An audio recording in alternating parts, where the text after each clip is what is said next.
Actual game ఇప్పుడే start అయినట్లు కనిపిస్తుంది బిగ్ బాస్ మొత్తంలో. అండ్ కెప్టెన్ ఇమ్ము అని మనకి తెలిసిపోయింది. ఇంకా మాట్లాడుకోవాల్సింది చాలా ఉంది. అందుకని ఈ ఎపిసోడ్ మీరు చూడాలి.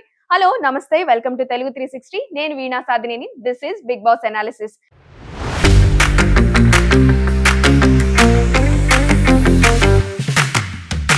నిన్న నైట్ మొత్తం అంతా కూడా నేను ఎపిసోడ్ చూశాను. నేను 24/7 చూడడం లేదు, కానీ 24/7 చూసే వాళ్ళు ఎవరైనా ఉంటే మాత్రం ఫుల్ అప్డేట్స్ ఇవ్వాలమ్మా. నాకు మాత్రమే 1 అవర్ లో నేను ఏమన్నా అనాలిసిస్ చేయాలి అంటే గనక జనాలు ఏ విధంగా చూస్తున్నారు, జనాలకి ఏ విధంగా బిగ్ బాస్ టీం వాళ్ళు పోర్ట్రే చేస్తున్నారు అన్నదే నేను మాట్లాడుతున్నాను అనమాట.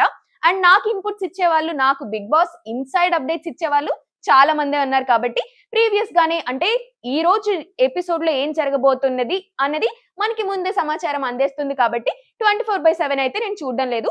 కెప్టెన్సీ టాస్క్ ఇప్పటి నుంచే ఎందుకు గేమ్ స్టార్ట్ అయింది అనడానికి నిర్వచనం అనమాట. ఎందుకంటే ఒక్కొక్కళ్ళు ఒక్కొక్క పాయింట్ మాట్లాడుతుంటే బుల్లెట్ షాట్ లాగా దిగిపోయింది అనమాట. రీతు కానీ, సుమన్ శెట్టి కానీ, నిఖిల్ కానీ, తనుజ కానీ ప్రతి ఒక్కళ్ళకి ఇప్పుడు అర్థమైపోయింది ఎవరు ఎవరిని సపోర్ట్ చేస్తారు, ఎవరు కష్టకాలంలో సపోర్ట్ గా ఉంటారు అన్న విషయం అయితే ప్రతి ఒక్కరికి అర్థమైనట్లు కనిపించింది.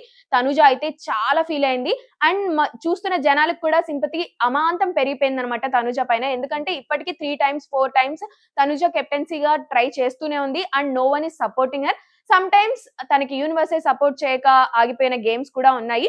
కానీ ఈసారి అయితే హౌస్ మేట్స్ ఎవరు సపోర్ట్ చేస్తారు, హౌస్ మేట్స్ ఎందుకు తనని తీసుకోకుండా ఉంచుతారు అన్న దానిపైన మొత్తం అంతా కూడా తన కెప్టెన్సీ అయితే నడిచింది. సో ఓవరాల్ గా తనైతే బయటకు వచ్చేసిన తర్వాత ఫుల్ గా ఏడ్చేసింది. ఏడ్చిన చూసి జనాలందరూ కూడా తనుజకి ఎవరైనా సపోర్ట్ చేస్తే బాగుంటుంది అని అనిపించింది. అండ్ దాన్ని అంటే తనుజని బయటికి తీసుకొచ్చింది కూడా దివ్య. కాబట్టి అసలు దివ్య ఎందుకు అలా చేసింది, దివ్య చాలా ఆరోగెంట్ అయిపోయింది, దివ్య కెప్టెన్సీ వచ్చిన తర్వాత అలా బిహేవ్ చేస్తుంది, ఇలా బిహేవ్ చేస్తుంది అని చెప్పేసి అని అన్నారు.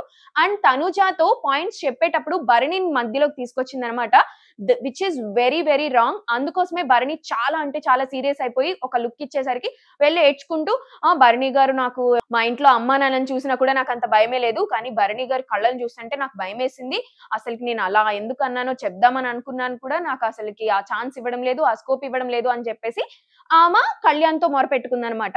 ఇక భరణి వచ్చేసి కళ్యాణ్ దగ్గర వచ్చి చెప్తున్నాడు, ఎందుకని ఇమ్ము ఇలా చేశాడు అలా చేశాడు అని చెప్పేసి. ఎందుకని వీళ్ళు ఒక విషయం చెప్పాలి అంటే భరణి విషయంలో మెయిన్ గా చెప్పుకోవాల్సింది ఎప్పుడు ఆన్ ఫేస్ ఎప్పుడు షూట్ చేయడు అని అనిపిస్తుంది. ఎందుకంటే మొత్తం వార్త, ఇప్పుడు ఏదైనా ఒక వార్త ఉంది, అది డైరెక్ట్ గా చెప్పుకొని సాల్వ్ చేసుకోవడం ఒక పద్ధతి, లేదంటే వదిలేయడం ఒక పద్ధతి. ఈ భరణి హోల్డ్ చేసి టైం వచ్చినప్పుడు వాయించేస్తాడనమాట. అది ఒకటి అనుకుంటే, మిగతా వాళ్ళందరితో మాట్లాడతాడు కానీ యాక్చువల్ గా ప్రాబ్లం ఎవరితోనో వాళ్ళతో మాట్లాడడానికి ఎందుకు సంకోచిస్తూ ఉంటాడని అయితే నాకు అనిపించింది. భరణి క్యారెక్టర్ ఇంకా రివీల్ చేయాల్సింది చాలా ఉందని అనిపిస్తుంది. అండ్ భరణి పైన పర్టికులర్ గా చాలా ఎలిగేషన్స్ ఉన్నాయి. అంటే బిగ్ బాస్ టీమ్ కి తిని ఫేవరెట్, బిగ్ బాస్ టీమ్ కి అండ్ జనాలు ఓటింగ్ పరంగా ఉన్నట్లయితే వేరే వాళ్ళు ఉంచుతారు, ఈయన అసలుకి అలా వెళ్ళేసి ఇలా వచ్చేసారు, వచ్చిన తర్వాత కూడా మళ్ళీ హాస్పిటల్ అని చెప్పారు, బయటకు వెళ్ళిపోతారని చెప్పారు, అయినా ఎందుకు హౌస్ లో ఉన్నారు, సివియర్ రిబ్స్ ఇంజురీ అని చెప్పారు, మరి ఎందుకు ఆ సివియారిటీ ఏమైపోయింది అని చెప్పేసి కూడా అని అంటున్నారు.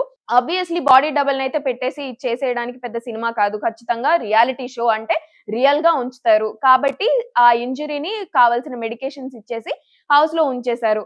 ఆ తర్వాత ఈ బయట ఎలిగేషన్స్ ఏవైతే భరణి పైన ఉన్నాయో అవన్నీ కూడా ఎంతవరకు నిజమో ఎవరు చెప్పలేరు, ఒక భరణి తప్ప. అండ్ భరణిని అడిగేంత టైం కూడా ఉండదు, ఎందుకంటే అడగాల్సినవి చాలా ఉన్నాయి. ముఖ్యంగా తనుజ, ఇమ్ము, కళ్యాణ్ వీళ్ళందరితో ఆయన పెట్టుకున్న బిజినెస్. సో ముందు ముందు ఇంకా ఇంట్రెస్టింగ్ గా మారిపోతుంది, ఎక్సైట్మెంట్ తో ఉండబోతుంది. కాబట్టి గేమ్ అంతా ఎమోషనల్ రైడ్ కూడా ఉండబోతుంది. కాబట్టి చాలా ఇంట్రెస్టింగ్ గా ఉంటుంది. అండ్ ఈ వీక్ కి సంబంధించి నాకు వచ్చిన అప్డేట్ ఏంటంటే, ఈ వీక్ హై ఛాన్సెస్ అనమాట డబుల్ ఎలిమినేషన్ జరగడానికి. ఈ డబుల్ ఎలిమినేషన్ ఉంటుందా లేదా అనేది సస్పెన్స్ అనమాట. ఎందుకంటే తనుజకి సూపర్ పవర్ ఉంది, ఆ సూపర్ పవర్ ని యూజ్ చేసుకునే ఛాన్స్ తనకి లేదు. కాబట్టి ఆ పవర్ వేరే వాళ్ళ పైన యూజ్ చేసుకోవచ్చు. సో ఆ పవర్ యూజ్ చేస్తుందా లేదా అన్న ఎడ్జ్ కి తీసుకొస్తారని కూడా మనకి సమాచారం అందింది. కానీ 98% కూడా డబుల్ ఎలిమినేషన్ అయ్యే ఛాన్స్ ఉందని చెప్పేసి మనకి బిగ్ బాస్ టీం నుంచి వచ్చిన సమాచారం. కానీ తనుజ సూపర్ పవర్ యూజ్ చేస్తుందా లేదా రేపే మాట్లాడేసుకుందాం. Thank you.